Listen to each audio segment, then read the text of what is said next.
Bonjour, je m'appelle Cédric Coulombe. Aujourd'hui, ça fait maintenant 6 ans que j'ai parti Vision Dev avec mon partenaire Léo Brunet. Et suite à beaucoup de recommandations de notre équipe de marketing, je vous présente aujourd'hui mon entrevue de moi-même. Mon commencement entrepreneurial, je pourrais mentionner qu'il a commencé par mes parents. Mes parents ont lancé leur entreprise eux-mêmes il y a environ 20 ans. Et parmi tout mon secondaire, mon cégep et mon université, j'ai écouté mes parents parler de leur succès et de leurs échecs de leur entreprise. Ils avaient une entreprise d'importation et de distribution d'attaches industrielles, donc des vis, des boulons, des écrous qui distribuaient à des gros clients au Québec et au Canada. Alors, quand mon père a pris la décision de vendre son entreprise, j'étais rendu à l'université. On a eu des grosses discussions ensemble sur est-ce que moi je voulais acheter la compagnie et reprendre la compagnie familiale ou continuer dans mes propres choses. Et j'ai pris la décision personnelle de ne pas prendre les problèmes de mes parents, mais de moi me lancer en affaires moi-même. À l'université, j'ai rencontré Léo Brunet suite à avoir fait une franchise de peinture étudiante. Donc, pendant ma deuxième année universitaire à McGill, je me suis lancé en affaires en achetant une franchise de peinture étudiante qui s'appelait Étudiant entre services peinture. Donc, j'ai acheté ma première franchise où ce que je vendais, je gérais et je faisais l'administration d'une entreprise de peinture. Et dans cette première année-là, j'ai rencontré Léo Brunet qui lui aussi avait une franchise de peinture étudiante. Et tous les deux, on a commencé à se connaître à ce point-là. On était rivaux dans la même compagnie, mais on avait tous les deux nos franchises dans des secteurs différents. Fast forward quelques années plus tard, quand on a fini l'université, moi et Léo, on se connaissait déjà, puis on se disait qu'on voulait faire de l'entrepreneuriat ensemble. Et en même temps, le père à Léo avait vu une opportunité pour nous de faire un flip immobilier, donc un petit condo vraiment pas cher dans le quartier Hochelaga à rénover. Donc à ce point-là, moi et Léo, on s'est dit, ben on essaie ça. On fait ça ensemble, notre premier projet ensemble, et on s'est acheté un condo à 170 000 qu'on a rénové nous-mêmes de nos propres mains et qu'on a réussi à vendre 100 000 de plus. Donc, en 6 mois, je crois, ou dans le fond, 6 mois de rénovation, mais 9 mois de détention complète. Donc, pendant ces 9 mois-là, on a beaucoup appris sur l'immobilier, sur la rénovation, et on a appris à se connaître. Et on s'est dit, pourquoi pas, à ce point-là, se lancer en affaires ensemble et ouvrir une entreprise qu'on a aujourd'hui appelée Vision Dev et d'y aller all-in, donc les pieds joints en immobilier et faire une entreprise monstre en immobilier puis faire un empire de ce côté-là.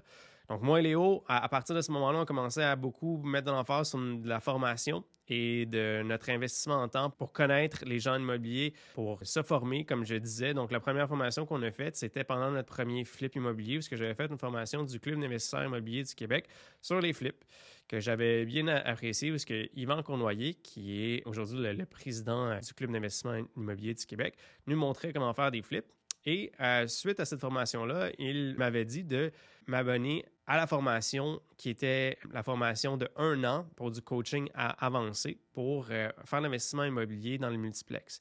Et pendant cette formation-là, c'est là qu'on a vraiment découvert, moi et Léo, que pour avancer en immobilier, il ne faut pas faire des flips, mais il faut faire la détention immobilière à long terme. C'est pour ça qu'on a créé l'entreprise Vision Dev et qu'on s'est lancé en affaires à 100%. Donc aujourd'hui, Vision Dev, on a acheté pour plus de 20 millions de dollars d'actifs immobiliers. On a environ 10 projets derrière la cravate.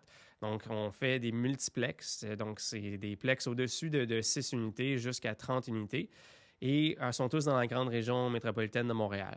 Alors, notre but premier, c'est de faire de l'acquisition, de faire de l'optimisation et de la bonne gestion, et ensuite de les détenir à long terme, puis de les refinancer à chaque 5 ans pour aller sortir de l'équité qu'on a dans les bâtiments pour pouvoir acheter plus de bâtiments.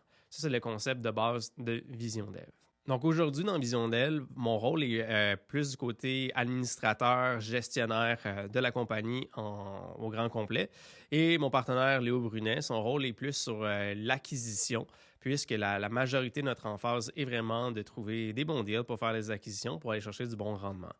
Alors, de mon côté, je fais tout ce qui est le côté financement, le côté comptabilité, administration, Revenu Québec, toutes ces choses-là. Je fais aussi tout ce qui est le côté gérer les locataires, gérer les actifs, faire l'opération au jour le jour et gérer cette opération-là. Au début, Léo et moi, quand on a commencé en affaires ou dans l'immobilier, on voulait tout apprendre. Donc, on faisait toutes les choses ensemble tout le temps. On rencontrait les mêmes personnes ensemble, on faisait les mêmes tâches ensemble. Et de cette manière-là, on avait la même information qui venait à nous, mais on avait aussi une perte de temps qui était qu'on perdait tous les deux notre temps à faire la même chose. Mais c'était important dans ce temps-là que moi et Léo, on apprenait ensemble, qu'on faisait ces tâches-là parce qu'on voulait tout apprendre. On voulait tout savoir en même temps, puis on voulait tout se développer. Aujourd'hui, après 6 ans dans l'entreprise, on a créé nos propres silos où on ne développe pas nos tâches et on respecte les décisions de chacun dans ces silos-là. Et ça a vraiment pu améliorer notre efficacité et pouvoir développer notre entreprise. Parce que tous les deux, Léo et moi, on a définitivement des qualités et des faiblesses différentes. Donc, on a pu capitaliser sur nos qualités différentes pour pouvoir amener l'entreprise à un autre niveau. Et non seulement juste nous additionner, mais nous multiplier pour aller plus vite et plus loin. Cédric, comment tu fais pour garder une bonne relation avec Léo dans ce partenariat-là? J'y parle le moins possible. La raison de notre succès actuel, c'est qu'on a vraiment segmenté notre entreprise en silos, où chacun on a nos propres responsabilités et nos propres sphères de travail. Bien sûr, on se donne des critiques, on fait des suivis à chaque jour sur qu'est-ce qui s'est passé dans l'entreprise. Cédric, qu'est-ce qui te passionne dans l'entrepreneuriat? Bien, l'entrepreneuriat, c'est que c'est ton entreprise à toi. On pourrait même dire c'est ton propre bébé. Donc, tu développes quelque chose en constance qui t'appartient. Puis c'est ça qui est c'est le côté sexy de l'entrepreneuriat. Donc, à chaque jour, quand je me lève, je me dis que je travaille pour moi. Puis je dis que je grossis une entreprise, je grossis une entité. Puis c'est ça qui est vraiment excitant. Je fais pas toujours la même tâche à chaque jour. En fait, je fais jamais la même tâche à chaque jour. Puis ça veut pas, ça comporte des risques, ça comporte de l'incertitude, mais c'est aussi excitant parce que je ne sais pas où la journée va finir. Donc ça, c'est un gros plus. Puis c'est ça qui me donne un plaisir dans l'entrepreneuriat. Bien sûr, je fais ça pour moi, mais je fais ça aussi pour ma femme, mes enfants. J'aimerais leur léguer quelque chose de plaisant, non seulement dans mes vieux jours, mais aussi pendant notre vie, pour pouvoir en profiter. Donc, d'un premier lieu, d'avoir un lifestyle qui est intéressant, qui me permet de prendre des vacances quand je veux, de pouvoir aller à des événements avec mes enfants ou ma femme quand je le veux. Pas se mentir, en entrepreneuriat, on fait beaucoup d'efforts, on prend beaucoup de risques. C'est pour faire de l'argent. Donc, j'aimerais pouvoir en faire profiter mon entourage, ma famille immédiate, mes amis, et aussi pouvoir léguer un patrimoine intéressant à mes enfants dans le futur. Comment tu balances ta vie d'entreprise avec ta vie familiale? C'est une bonne question. Quand j'entends cette phrase-là, balancer la vie familiale, la vie professionnelle, j'aime bien mettre un astérisque ici que, selon moi, il n'y a pas vraiment de balance. Les deux se croisent en constance.